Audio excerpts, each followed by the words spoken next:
Hey, welcome to the channel. As of January 15th here in Illinois, deer season is officially over. So right now I'm going to be turning my focus a little bit more towards trapping to remove some of these predator animals on our private property. I'm not trapping for furs, I'm mainly trapping to remove these animals, these nest robbers and the fawn killers. So that's mainly what this video is about, is to kind of show you how I go about setting these traps to remove the problem animals as quick as possible. Alright, so first day of trapping season. Oh my word, that is a big coyote. That's a big male coyote. Whoa. That is probably the biggest coyote that I've ever caught. That was the first time ever trying that set. First night. Caught a nice big coyote there. Gonna go ahead. Alright, so kind of the purpose of this video is to show you some of the techniques I use. I really found this new set and it's been really hammering the coyotes hard as far as the one certain property I've been trapping on. Coons are rather easy, but I figured I'd kind of show you what traps I use and what sets I make to be most effective on small private properties. We don't need a big fur trap line, we just need a few traps in key locations. This is about 4 or 5 inches of solid straw here during the winter. As you can see, it can get kind of dirty, kind of crappy, and get kind of moist from the chickens, drinking water on it and pooping on it and stuff. So yeah, putting this straw out in the field is kind of inconspicuous because a lot of farmers put manure out in their fields and stuff that smells kind of bad, and so it's kind of inconspicuous. And yet, when there's just one pile of it, it really gets their attention. Without putting them on high alert that there's it's not too easy of a meal for them. All right, so this is that straw I got from the chicken house just a little bit ago, and I'm gonna go ahead and set this set up here.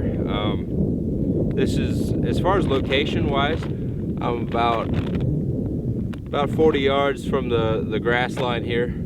I know that there's coyotes moving in and out of here. There's tracks coming through this field. Back here it's an open field. Over here it's some grasslands and then some timber beyond that. But this is the location I've chosen to set these traps. I'll go ahead and just show you how I'm setting these. They're very simple. This is your only bait. This is it. As far as smelling and stuff, this is it. So go ahead and dump this stuff out before you set them.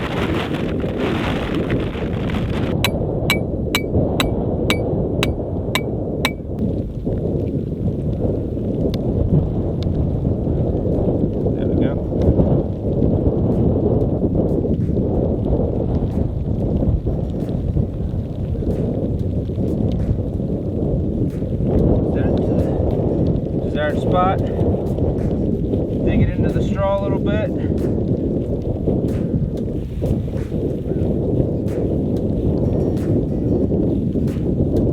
Put some straw over it. Just in a bit here. This is a smaller trap. If I set 2 traps, I feel fine setting one bigger, one smaller.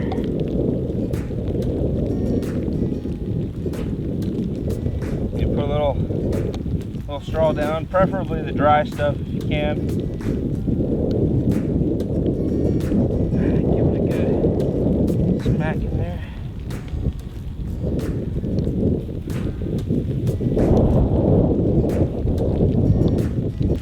As you can see, it's really basic and simple, fast.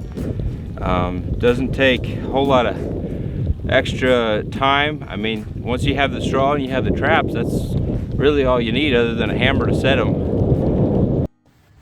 Alright, here I am in the trapping shed. It's just my little shed where I hang ice fishing gear, stretchers, and traps. And I wanted to show you some of the traps that I use, some of the traps that I prefer. Obviously for beaver, this is just a Duke 330. I think that's right. And then here's something for otter. It's kind of an extra thing for beaver if I don't have enough 330s. I use a 220. Otter, raccoons works a lot better. Here in Illinois, it has to be half submerged in the water, so make sure that you're following all of your legal guidelines and your guidelines. Make sure you're following all your laws in the state that you're trapping in.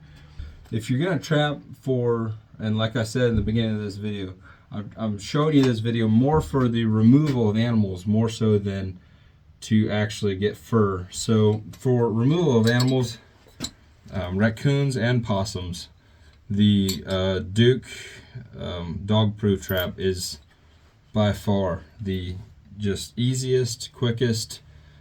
You know, you can catch big coons, little coons. It's quick. Lots of possums. I've never caught a skunk. I'm not sure if they'll. I'm sure they'll catch skunks. So keep that in mind when you're setting them.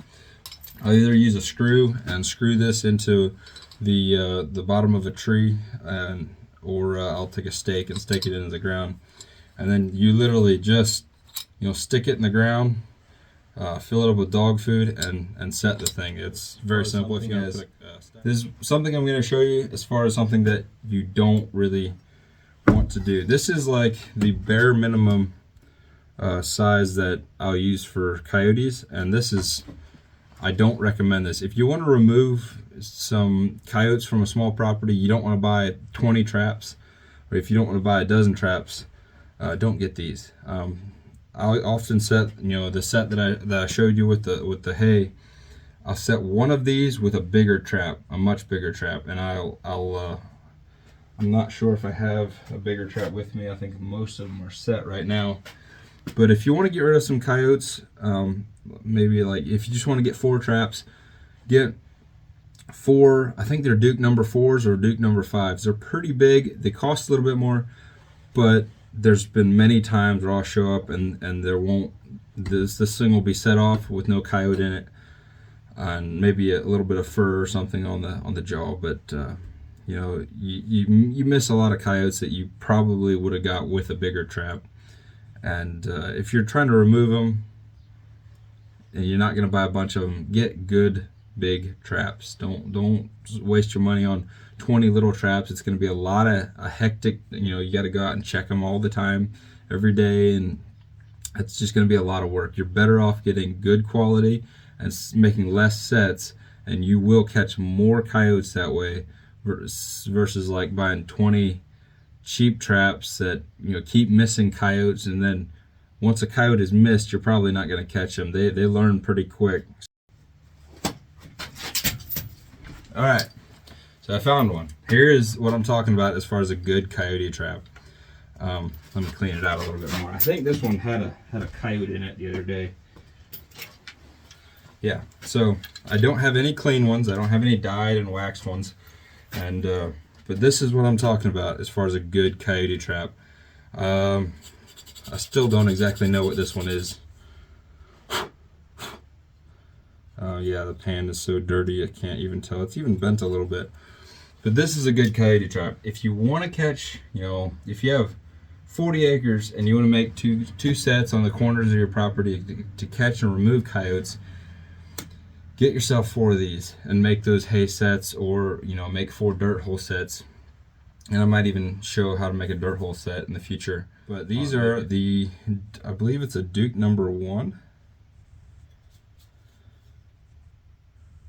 Duke 1.5, I believe. Yep, Duke 1.5. I've actually caught a coyote in these. It was by accident. It was a raccoon set that I made with dog food, and a coyote came down by the edge of the creek and he got caught in it, and it was cool.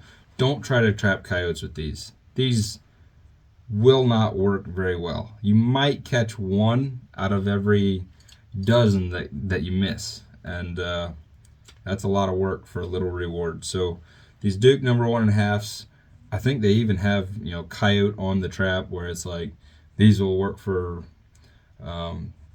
raccoons, possums, skunks, coyotes, foxes. I'm not really a fox trapper. I'm not a bobcat trapper, but don't use this for coyotes. It does not work very well. For coons though, love them.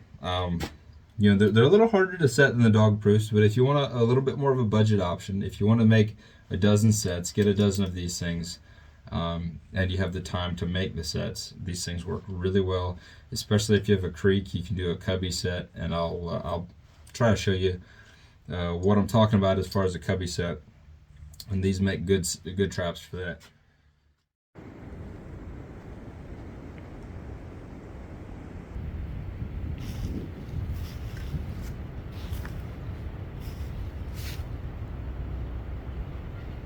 Hey, bud.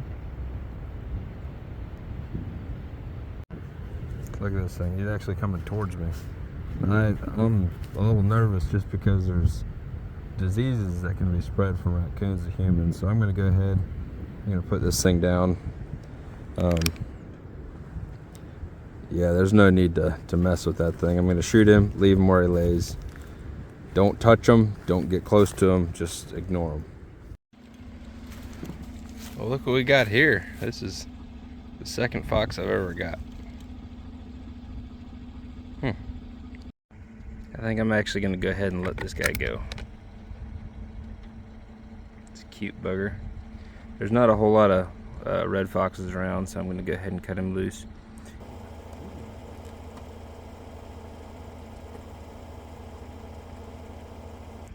Just got to calm him down enough to get the trap out. Watch him run off.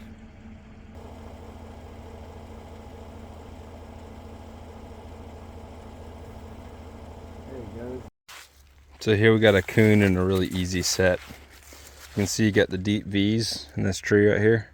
Right up in there was where I put the bait. This is just a natural funnel. Set the trap right here in front. You got that deep V, you put the bait way back in there. You set the trap right here in front of it. It's just it's called a cubby. You can make them by setting logs. You know, if you got a tree like that, you can set logs in a V shape and put the feed way back in. This dude thinks he's hiding.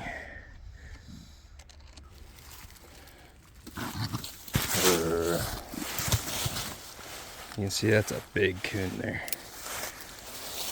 I got my revolver here.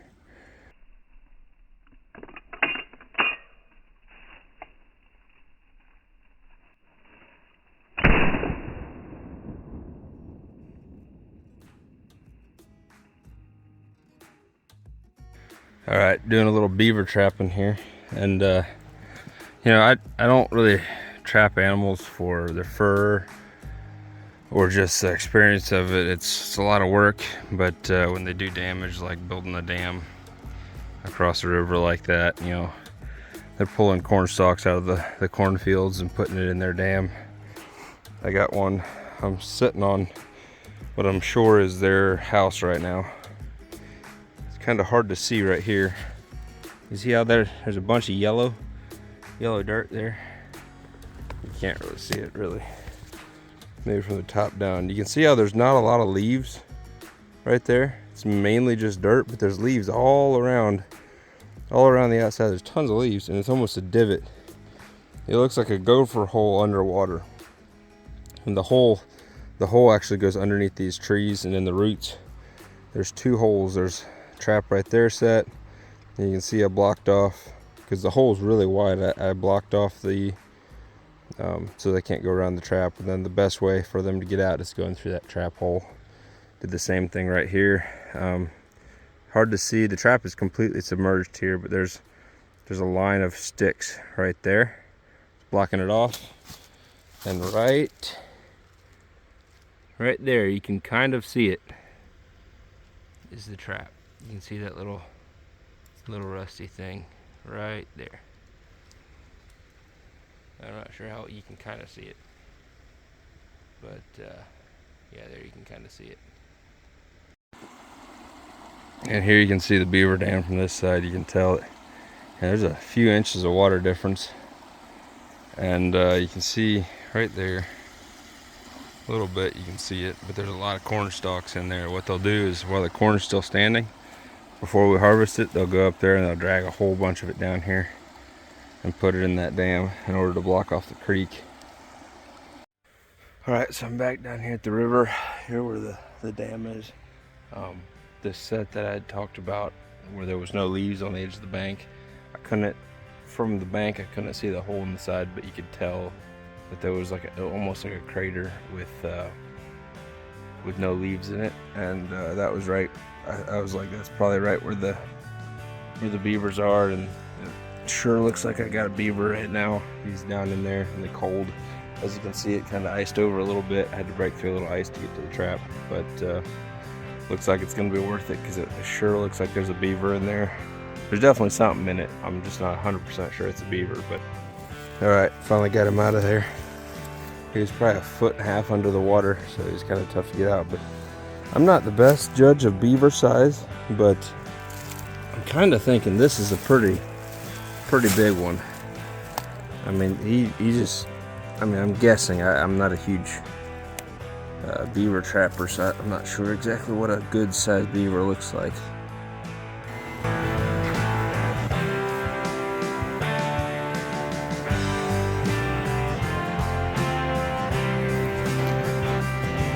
Alright, here's that beaver I caught yesterday. You can see, not a small beaver. I got basically a full-size truck, and he almost reaches clear across the tailgate. He's nice. He's got thick fur, long fur, not as thick as I would have expected, but it's nice, sleek fur. Alright, we got the beaver skinned out. Got a nice round pelt here, nice and big. So this is some real tender looking stuff. This is some real tender looking meat, real nice and red. Had some blood in it, so I'm gonna run some cold water and add a little white vinegar, stir it up, and let it sit for probably, I don't know, 10-12 hours, just overnight. Look at this coyote. Like, I have not shot it yet. There's a straight up hole in his snout. I have not shot it at all. Someone shot the thing and nicked the front half of the face.